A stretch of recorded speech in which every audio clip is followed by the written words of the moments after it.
everyone. So it is Monday the 31st of, what am I saying? The 29th of March 2021. I'm having a look at the global indices.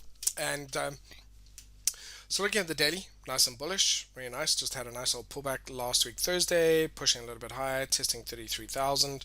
The weekly looks like it's kind of towards the top of its channel. Maybe it wants to have a bit of a correction, but overall the trend looking nice and healthy.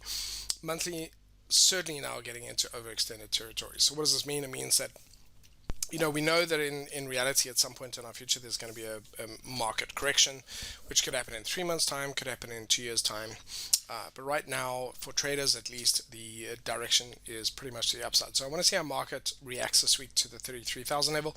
Do we break through that, which I would expect that we will? But certainly we are now, as I said, towards the top of the channel, and therefore a correction on the weekly back down towards, say, 32,000, which is back down towards these lows, makes perfect sense as well. So similar to kind of what we've seen happen here, actually almost maybe potentially identical. A move up, test the highs, pull back, test the highs, pull back into the lows, find support and carry on. So move up, test the highs, pull back, move up, test the highs again, pull back into these. But actually, let's see. I'm still more bullish than bearish, and therefore I'm just kind of outlining what my expectations are for the potential outcome. Just noting here when I move to the S&P 500, the only thing I'm going to comment on here is this kind of slight shift in the highs over here. So we didn't really create a really big high here. I guess you could say that the trend of creation of fresh highs here keeps going up, and then suddenly we've gone sideways. So between this high here on the 15th of Feb and this high on the 15th of March, not much higher. So that usually indicates divergence. That means weakness. That means 4,000 is a level that the market is dealing with. The monthly is absolutely in an overextended territory. So could we have a correction? Yes, we could. Where would it come back down to? If it was a healthy, normal, minimal correction, 3,500 is perfectly acceptable. So in fact, that's what I'll be looking for this week. How does the market react against 4,000? Can we break through that? How is that going to hold? It does look like it's going to be a bit of a challenge, but we'll see. Let's then move on to the Nasdaq. So Nasdaq still struggling with its correction. So let's talk about why the Nasdaq is struggling with this. Well, first of all, the Nasdaq has been the most bullish of the bunch. It hasn't really suffered from corrections the way other companies have over the last 2 years. It's continued to go on. It is overvalued. It is at a bit of a bubble. It has gone slightly parabolic.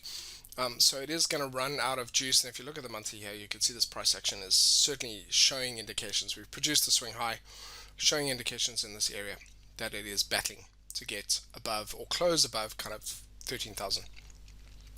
What I'd like it to see it do is potentially just tap on that 12,000 level and then potentially recover from that. So if that happens, I'm okay with that. That's not a big drop over the next few days, bit of a correction from that.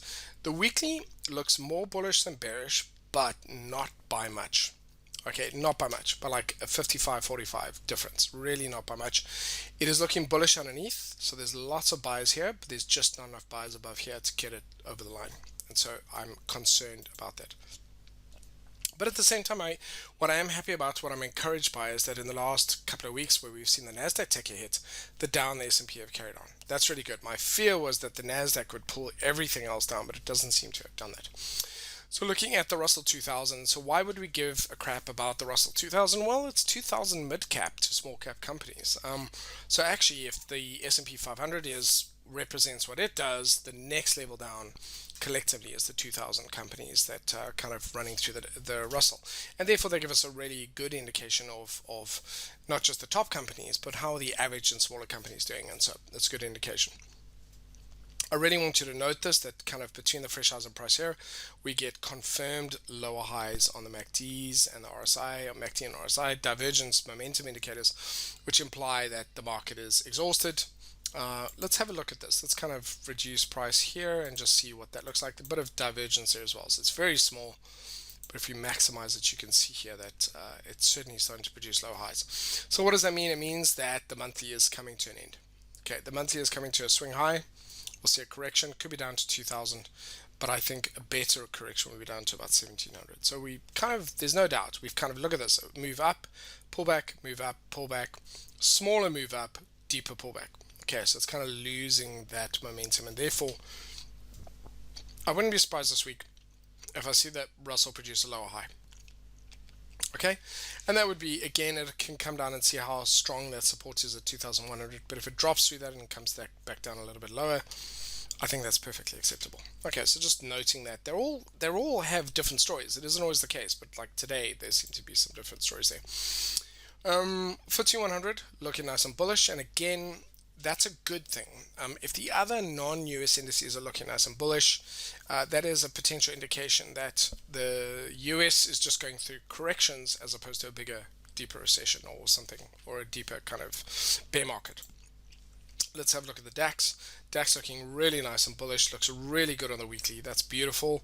Monthly doesn't look that ridiculously overextended, but it is a larger candle, but doesn't look that bad, which means that actually April could end up being a bit of a smaller candle, but that's fine. So for now, DAX looks really good, and that supports the idea of us being in, globally at least, generally in a bullish market. The French CAC looking good on the daily, looking good on the weekly. The Euro Stoxx looks good. No bearish divergence. I mean, there's a little bit of a drop here, just by a fraction.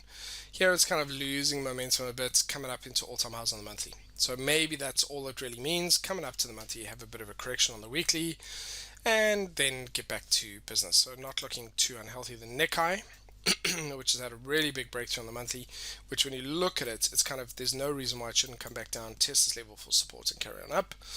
And so it looks like it's potentially, look at that kind of last couple of months, a little indecision close, then a bit of a pushback, and then an indecision candle.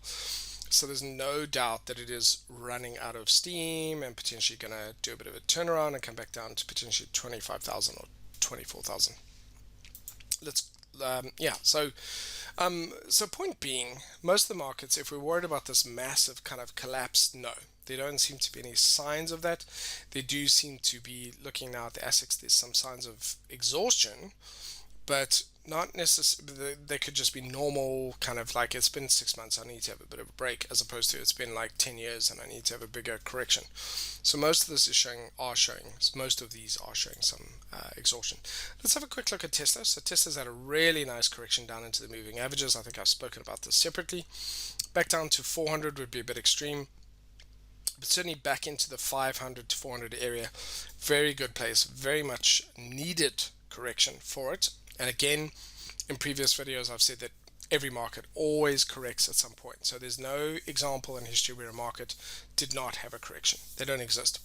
And so we know that it was overvalued, so it's come back down into true value. True value lies somewhere for Tesla between 520 and let's call it 310. That's kind of where its true value lies. And again, if you line that up with support resistance levels, you'll get kind of more accurate numbers on that one. Tesla. Again, very similar to what we saw with the Nasdaq. So it kind of does a move up, pulls back, and does a slightly higher move up and then pulls back. So in other words, it's running out of steam. If you minimize this chart, there's almost certainly some kind of exhaustion coming in. RSI showing some divergence there. MACD looks fine. So I think what I'm expecting with Apple is either potentially a consolidation before it continues up, but it is in the moving averages now. So again, I think that's going to be either how we close in the next 2 days or how we close in April. That'll be a clue as to whether it's going to take another run at 140 at the highs. For now, a deeper correction to 100, or even better, and I know that sounds bad, but even better down towards 80. Why do I say better? Well, for us retail traders who don't really have money to throw around necessarily, to be able to buy at a bigger discount, to buy a big blue chip stock, is a great thing.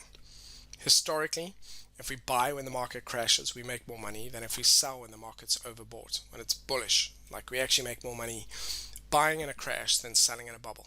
It's weird, but there it is. So I like that idea. Anywhere down into this area looks good to me. It's starting to show some exhaustion, and certainly 140 is a level to be reckoned with here. So I guess in summary, I want to say that for traders who are looking at the short term, just this week, the next few days, the next few hours, bullish seems to be the way to go. If we're thinking in the next few months, then there's a possibility we get a deeper correction. Okay, so I'm just cautious on those. I'm going to be most bullish on the ones with the best quality trends and the ones that are the least overextended but still look good. And I'm going to be least bullish on the ones that are showing some exhaustion and divergence in the indicators and are maybe ridiculously overextended on the monthly. Okay, that's it. Thank you very much, ladies and gents. Have a good